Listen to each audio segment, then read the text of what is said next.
लेकिन उसके साथ ही कि बार बार यही आरोप लगाया जा रहा है आप पर कि आप लोग अपने दौर की नाकामियों को छुपाने के लिए 70 साल पीछे ले जाते हैं सारी बातों को। लेकिन इसके साथ ही जिस तरह से एक सशक्त ऑपोजिशन यहां पर 10 साल के बाद एक लीडर ऑफ ऑपोजिशन रहेगा, ये सारी चीजें, इसकी तैयारी तो आप लोगों ने पहले ही कर ली होगी ना कि इस बार का संसद सत्र कैसा होने वाला है। देखिए, अभी आपने भदौरिया जी को सुना, इनके तेवर, तलखी और सुर और तान तीनों में लग रहा है ये चुनाव से पहले वाले मोड से बाहर ही नहीं आ पाए। कविता भी वही सुना गए जो चुनावी दौर की थी और भाषण भी वही दे गए जो चुनावी दौर का था।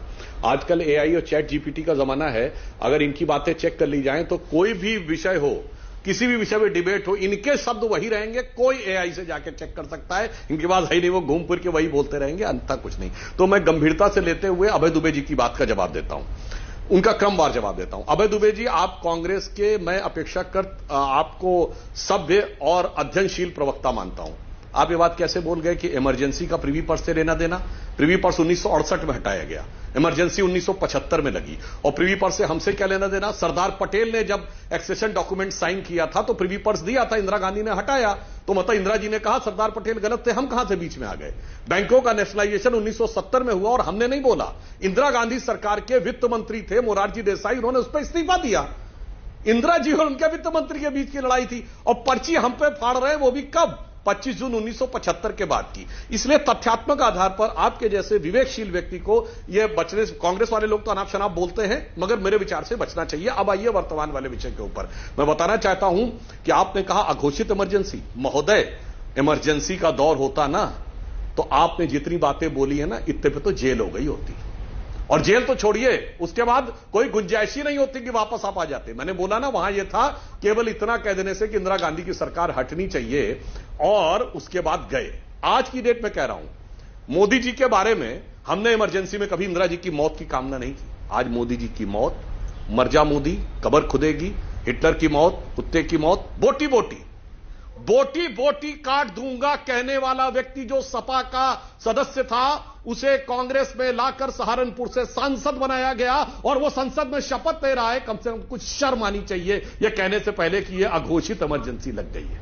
मुझे लगता है इमरजेंसी और संविधान के गरिमापूर्ण विषयों को इस प्रकार से मजाक बनाने का प्रयास नहीं करना चाहिए। वो इमरजेंसी वो होती थी कि 1980 में इंदिरा गांधी लौट के आई तो सारी विपक्ष की सरकारें बर्खास्त कर दी। 1992 में ढांचा गिरा तो अब उत्तर प्रदेश सरकार बर्खास्त करते समझ में आता था, भाजपा सारी सरकारें बर्खास्त कर दी, और उसके बाद वो बर्खास्ती भी अवैध साबित हुई।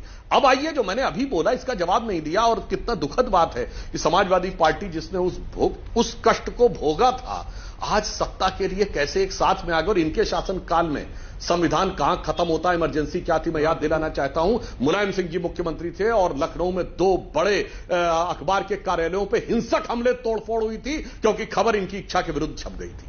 और मैं बताना चाहता हूं, भारत के इतिहास में इकलौता उदाहरण है जब हाई कोर्ट के परिसर में दंगाई घुस गए थे और इलाहाबाद हाई कोर्ट में सेना बुलानी पड़ी थी, और डेट के साथ कोट कर रहा हूं, 13 सितंबर 1994 इनकी सरकार ने प्रदर्शन किया था, पुलिस ने कुछ नहीं किया। हाई कोर्ट के परिसर में सेना वो घुस गए थे दंगाई, तो सेना को बुलाना पड़ा था। इन लोग, ये होती है अघोषित इमरजेंसी। अभय दुबे जी, अघोषित इमरजेंसी वो होती है जब आपने इनकी उस सरकार का समर्थन दिया था जिसने कार सेवकों के सर पर रख के गोली चलाई थी और मारे गए थे सैकड़ों लोग, और कहा था सिर्फ 16 मरे हैं, और उसके बाद जलवे से कहा था मैंने 16 हिंदू मरवा दिए, 40 भी मर जाते तो गम नहीं था। अघोषित इमरजेंसी वो होती, 5000 सिखों का कत्लेआम हो गया, उसके बाद प्रधानमंत्री कहता बड़ा पेड़ गिरता है तो धरती हिलती है। इसलिए मैं मान्यवर से उस जमाने की बात नहीं कर रहा हूं। और अघोषित इमरजेंसी ये होती है कि प्रधानमंत्री डॉक्टर मनमोहन सिंह सदन के पटल पर खड़े होकर जवाब देने से इस कदर बचते हैं कि वो सदन के पटल पर खड़े होकर बोलते हैं 100 जवाबों से अच्छी है मेरी खामोशी, जिसने न जाने कितने जवाबों की आबरू रख ली। इमरजेंसी में जानते क्या था? एक एक वाक्य, एक एक शब्द मीडिया को वेट करवाना पड़ता था। तो सूचना विभाग जाता था, अखबार का एक एक चीज, वो लाइन और शब्द तय करेंगे, वही छपेगा। इसलिए महोदय, जो बात है तो गंभीरता से करनी चाहिए। और मैं कहना चाहता हूं, आज विपक्ष को बड़ा मैंडेट दिया है, पिछली बार से बेहतर दिया है, तो बड़ी उत्तरदायित्व भी दिया है। ईमानदारी से गंभीर विपक्ष की बात सुनिए, और हमें बैसाखियों की बात कहने वाले 99 सीटों के ऊपर खुद के आकाश में खड़े हुए हैं, इसलिए ईमानदारी से बात करिए। और जो बात आपने प्रोटेम स्पीकर की कही, ये सक्सेसिव वाला ही रूल तो हमेशा फॉलो हुआ है। अगर आप सक्सेसिव 7 टर्म का हटा दें तो 2004 में क्या जॉर्ज फर्नांडिस जी से ज्यादा किसी के पास अनुभव था? तो काहे बाबा साहब विखे पाटिल को बनाए थे?